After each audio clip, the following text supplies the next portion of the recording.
Salam əziz şagirdlər. Növbəti video dərsimiz fəzada düz xəttlər və müstəvilər olacaq. Əvvəlcə başlayaq aksiomlardan. Birinci aksiomumuz aid olma aksiomudur. Hər bir müstəviyə aid olan və aid olmayan nöqtələr var. Müstəvini alfa ilə işarə eləmişik. A və B nöqtələri müstəviyə aiddir. C nöqtəsi isə müstəviyə aid deyil.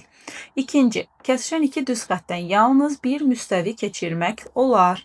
Daha sonra fəzada verilmiş düz xəttdən sonsuz sayda müstəvi keçirmək olar. Baxın, alfa və beta bizim müstəvilərimizdir. İstədiyimiz qədər onun içərisindən, burada məsəl üçün qamma ilə alfanı müstəvi olaraq qəbul eləmişik. Beta da onun içərisindən keçən müstəvidir. Sonsuz sayda keçirmək olar. Başqalarını da keçirə bilərik burada. İki müxtəlif müstəvinin ortaq nöqtəsi varsa, bu müstəvilər həmin nöqtədən keçən düz xətt boyunca kəsişirlər. Şəkildən də aydın olur. Daha sonra müstəvilərin qarşılıqlı vəziyyətindən danışaq. Deməli, əgər bir müstəvi üzərində kəsişən iki düz xətt digər müstəvi üzərində kəsişən iki düz xəttlə paraleldirsə, onda biz bu müstəvilərə paralel deyəcəyik. Paralel müstəvilər adlanacaq. Əgər iki müstəvidən biri digər müstəviyə perpendikulyar düz xəttdən keçərsə, onda bu müstəvilər bir-biri ilə perpendikulyar sayılır. Deməli, əvvəlcə paralellikdən danışdıq, daha sonra isə perpendikulyarlıqdan danışdıq. Sərhədləri eyni olan iki yarım müstəvidən ibarət fiqur ikiyüzlü bucaq adlanır və yaxud da ikiyüzlü bucağın ikinci adı xətti bucaqdır. Xətti bucaq və ikiyüzlü bucaq 0 və 90 dərəcə arasında yerləşir. İkiyüzlü bucağa aid nümunələrə baxaq. İkiyüzlü bucağın daxilində götürülmüş A nöqtəsi üzlərdən bərabər məsafədə. İkiyüzlü bucağın tilindən isə 12 santim məsafədədir. Əvvəlcə ikiyüzlü bucağı çəkək. A nöqtəsindən bu üzlərə qədər çəkilmiş perpendikulyarlar arasındakı bucaq 120 dərəcə olarsa, A nöqtəsindən üzlərə qədər olan məsafəni tapın. Deməli, uşaqlar, ikiyüzlü bucağın tilindən 12 santim məsafədədir dedikdə tili bu hissəni nəzərdə tutur. Baxın, bu hissəyə biz tili deyirik və onu bu şəkildə bura qədər olan məsafəni nəzərdə tutur ki, bura 12-dir. Daha sonra A nöqtəsindən müstəvilərə qədər olan məsafələr isə 120-dir. Baxın, bütövlükdə 120-dirsə, onda hərəsinə 60-60 dərəcə düşəcək və avtomatik olaraq burada 30 dərəcə olacaq. 30 dərəcəlik bucağın qarşısında duran, baxın bu hissə bizə A nöqtəsindən üzlərə qədər olan məsafəni verir və 30-un qarşısında duran katet hipotenuzun yarısı olduğuna görə 6-ya bərabərdir. 30 dərəcəli ikiyüzlü bucağın bir üzü üzərində yerləşən nöqtədən o bir üzə qədər olan məsafə 18 santimdir. Gəlin ikiyüzlü bucağımızı çəkək. Məsələn, baxın, bu bizim ikiyüzlü bucağımızdır, 30 dərəcəlikdir. Və bir üzünün üzərində yerləşən nöqtədən o bir üzə qədər olan məsafə, yəni bunu nəzərdə tutur. Bura 18 santimdir. Bu nöqtədən ikiyüzlü bucağın tilinə qədər olan məsafəni istəyir. Yəni bura qədər olan məsafəni istəyir. 30 dərəcəlik bucağın qarşısında duran katet 18-dirsə, onda burada olacaqdır 36. 60 dərəcəlik ikiyüzlü bucağın daxilində götürülmüş nöqtə hər iki üzdən 9 santim məsafədədir. Deməli, buradan bura qədər də 9-dur, buradan bura qədər də 9 santimdir və bura 60-dırsa, tilinə qədər olan məsafə onu yarıya böləcək 30 dərəcə olacaqdır. Bu nöqtədən ikiyüzlü bucağın tilinə qədər olan məsafəni istəyir. 30 dərəcəlik bucağın qarşısında duran 9-dursa, o zaman burada 12-yə, 18-ə bərabərdir. Daha sonra isə kvadratın tərəfindən keçən müstəvi onun müstəvisi ilə 30 dərəcəlik bucaq əmələ gətirir. Kvadratın diaqonalı və müstəvi arasındakı bucağını soruşur. Gəlin şəkli çəkək əvvəlcə. Bu bizim kvadratımız. Bu tərəfindən keçən müstəvi burada 30 dərəcəlik bucaq əmələ gətirir. Bura 30 dərəcədir və diaqonalla müstəvi arasındakı bucağı istəyir. Deməli, kvadratın tərəfini A qəbul eləyək. 30 dərəcəlik bucağın qarşısında duran katet onun yarısına bərabərdir. A bölünsün 2. Kvadratın diaqonalı ilə müstəvi arasındakı bucağı istəyir. Bizim tərəfimiz əgər A-dırsa, onda onun diaqonalı olacaqdır. A kökdə 2. Bizdən istədiyi şey, baxın, buradakı bucaqdır. Bizim bucağımızın nəyi var burada? Qarşıdakı kateti və hipotenuzu var. O zaman biz sinusu tapa bilərik. Sinus alfa bərabər olacaqdır. A bölü 2 böl A kökdə 2. A'lar getdi. İrasionallıqdan azad eləsək, hər tərəfi kök 2-yə vursaq, kök 2 bölünsün 4 olacaqdır. Onda alfa da bərabərdir. Arc sinus kök 2 bölünsün 4-ə. Daha sonra iki paralel müstəvi üzərində düz xətlər çarpaz düz xətlər adlanırlar. Burada məsəl üçün şəkildə görürük. Alfa bu beta paralel müstəvilərdir və A ilə B isə burada çarpaz düz xətlərdir. İki paralel müstəvinin üzərindəki. İndi isə imtahanlarda daha çox qarşımıza çıxan mail proyeksiya məsələlərinə baxaq. Bu bizim müstəvimiz. Bu da müstəvinin üzərində olmayan A nöqtəsidir. A nöqtəsindən biz müstəviyə gəlin bir mail çəkək. AB bizim mailimizdir. A nöqtəsindən bu müstəviyə qədər olan məsafə olsun. Bu da H məsafə və B ilə H-ı birləşdirdiyimiz zaman biz burada mailin proyeksiyasını almış olacağıq. Bura isə proyeksiyadır. B mailin oturacağı, H perpendikulyarın oturacağıdır. Bizə bu hissə proyeksiyanı verir. İndi isə gəlin proyeksiyaya aid məsələlərə baxaq. Müstəvidən 15 sm məsafədə olan nöqtədən bu müstəviyə 60 dərəcəlik bucaq altında çəkilmiş mailin uzunluğunu soruşur bizdən. Bura 15-dir. Müstəviyə 60 dərəcəlik bucaq altında. Bura 60 dərəcədir. Mailin uzunluğunu. Daha doğrusu mail deyil 15. Bura 15'e bərabərdir. Onda bura 30 dərəcə olacaq. 30 dərəcəlik bucağın qarşısında duran katet hipotenuzun yarısını, 60'ın qarşısında duran katet isə onun kök üçməsinə bərabərdir. Bura x-dır. Kök 3'ə vuranda 15 eləyib, o zaman x-ımız olacaqdır 5 kökdə 3. Deməli, bura 5 kökdə 3'dür. 30'un qarşısında duran 5 kökdə 3'dürsə, onda burada 10 kökdə 3'ə bərabərdir. Mailimizin uzunluğu 10 kökdə 3'ə bərabər olacaq. Müstəvidən 8 sm məsafədə yerləşən. Deməli, buradan bura qədər olan məsafə 8-dir. Mailin uzunluğu onun proyeksiyasından 4 sm böyükdür. Deməli, bura x-dır, bura isə x topla 4. Mailin uzunluğunu soruşur. Pifagor teoreminə görə x-in kvadratı üstə gəlinsin 8-in kvadratı x üstə gəl 4-ün kvadratına bərabərdir. X kvadratı üstə gəlinsin 64, x kvadratı üstə gəlinsin 8x üstə gəlinsin 16-ya. X kvadratları buradan ixtisar olunacaq. 8x bərabərdir. 64-dən 16-nı çıxsaq 48-ə və x də bərabər olacaqdır 6-ya. Deməli, bura 6-dır, bura isə 10-a bərabərdir. Daha sonra isə AB alfa müstəvisinə perpendikulyar, AC və AD maillərdir.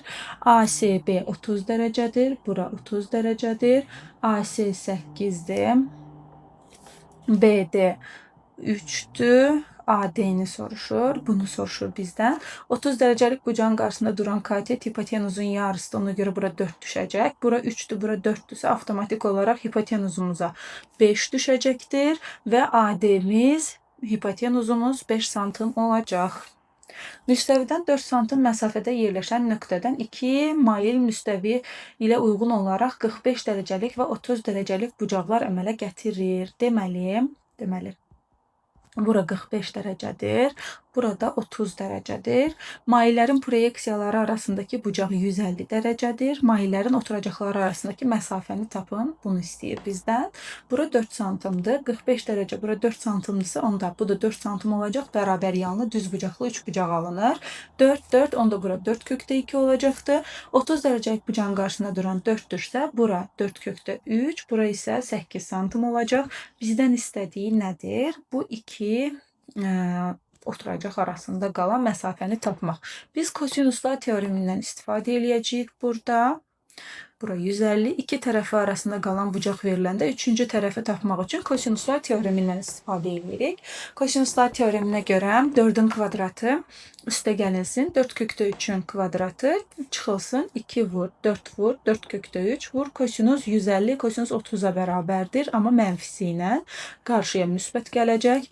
4'ün kvadratı 16, üstə gəlinsin, 16'ını da 3'ə vuranda eləyəcək 48. Üstə gəl, kosinus 30'da kök 3 bölünsün 2 alır, kök 3'ü kök 3'ə vuranda 3.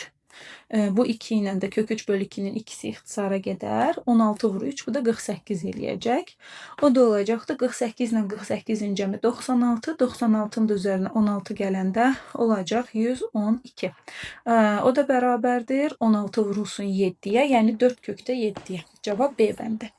Üç perpendikulyar teoremindən danışaq. Müstəvinin üzərində olan düz xətt mailin bu müstəvi üzərindəki proyeksiyasına perpendikulyardırsa, bu mailin özünə də perpendikulyardır. Gəlin üç perpendikulyar teoreminə aid nümunəyə baxaq. Deməli, SY mailin alfa müstəvisi üzərindəki proyeksiyası YD. AB isə YS-yə perpendikulyardır. CD-yə 90 dərəcədir.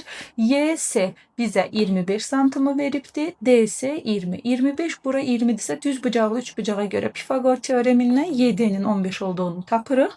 YB 8-dir. Biz dedik ki, əgər ona perpendikulyardırsa, onun proyeksiyasına da perpendikulyardır. Bura 15-dirsə, bura 8-dirsə bizdən BD-ni soruşur. X-in kvadratı da olacaqdır.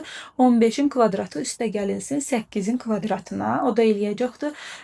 Deməli 289. Ondan da çıxacaq 17. Deməli DB bərabərdir 17-yə. Ortogonal proyeksiya, bu fiqur üçün ortogonal proyeksiya arasında qalan bucaq. Bir fiqurla onun proyeksiyası arasında qalan bucaq S proyeksiya bölünsün S fiqur formasında tapılır. Müstəvini kəsən və kəsməyən parçanın orta nöqtəsinin müstəvidən məsafəsi və proyeksiyası. Əvvəlcə müstəvini kəsən parçaya baxaq. AB parçası müstəvini kəsirsə, onun orta nöqtəsinin məsafəsi bununla tapılır. Məsəl üçün tutalım, deyir ki, A nöqtəsindən müstəviyə qədər olan məsafə 6, B nöqtəsindən müstəviyə qədər olan məsafə 8-dir. Orta nöqtənin müstəvidən məsafəsini soruşursa, 8-6 bölünsün 2, yəni 1 santıma bərabərdir. Müstəvini kəsməyən parçanın orta nöqtəsini tapdıqda isə olacaqda A nöqtəsinin müstəviyə qədər olan məsafəsi 6-dır. B nöqtəsinin müstəviyə qədər olan məsafəsi 8-dir. O zaman orta nöqtənin müstəviyə qədər olan məsafəsini soruşursa, buna trapesiya kimi baxırıq və M1 bizim trapesiyamızın orta xətti kimi başa düşülür və orta xəttə oturacaqların cəminin yarısına bərabər olduğuna görə 6 topla 8 bölü 2 7-yə bərabərdir. Parça müstəvini kəsirsə, onun proyeksiyası məsələsinə baxaq. Deməli, bu zaman A-nı paralel olaraq bu tərəfə paralel köçürəcəyik. Bura A topla B olacaqdır. X da bizim proyeksiyamızdır. Baxın, bu hissə bizə proyeksiyanı verəcək. Həmçinin parça müstəvini kəsmirsə, onun proyeksiyası da bura bir H nöqtəsi yazsam, AH bizə onun proyeksiyasını verəcək. Gəlin nümunələrə baxaq. Uzunluğu 17 olan parça müstəvini kəsir və müstəvidən məsafəsi 7 və 8-dir. Deməli, bura 7-dir, bura isə 8-dir. Bizdən proyeksiyanın uzunluğunu soruşur. Ümumi uzunluğumuz 17-dir. Bura 7-dirsə, burada 7 olacaqdır. Aşağı hissənin proyeksiyanı soruşur. Düzbucaqlı üçbucağı tamamlayırıq. 7 ilə 8-in cəmi olacaqdır 15. 17 burada, 15 burada. 17-in kvadratından 15-in kvadratını çıxdığımız zaman 64 eləyir. O da bərabər olacaqdır 8-ə. Parça müstəvini kəsmir. A1 10-dur. B1 18-dir. AB 15 olarsa A1 B1-i soruşur. Gəlin bu şəkli böyük formasında burada çəkək. Deməli, bura 15-dir, bura 10-dur, bura 18-dir. Bizdən istəyir. Baxın bunu. A1 B1-i, daha doğrusu bunu. Bura 15 deyil, 15 aşağıda, proyeksiyası 15-dir. Bura 15-dir.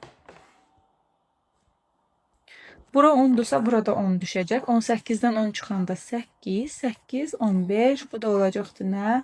17. Pifagor ədədlərinə görə və yaxud da Pifagor teoreminə əsasən biz də buradan tapa bilərik. Müstəvini kəsməyən AB parçasının ucularından və M orta nöqtəsindən uyğun olaraq. Müstəvini kəsməyən deyirsə, bunu nəzərdə tutur. AB parçasının ucularından və M orta nöqtəsindən paralel düz xətlər çəkilib. AA1, MM1, BB1 və AA1 9-dur, BB1 15-dir. Bunu soruşur. X da bərabərdir. Bu bizə trapesiyanın orta xəttini verəcək və 15 üstə gəlinsin 9 bölünsün 2-yə. Yəni olacaqdır 24 bölünsün 2, o da 12-yə. Fəzada düz xəttlər və müstəvilər mövzumuz da bu qədər. Sağ olun.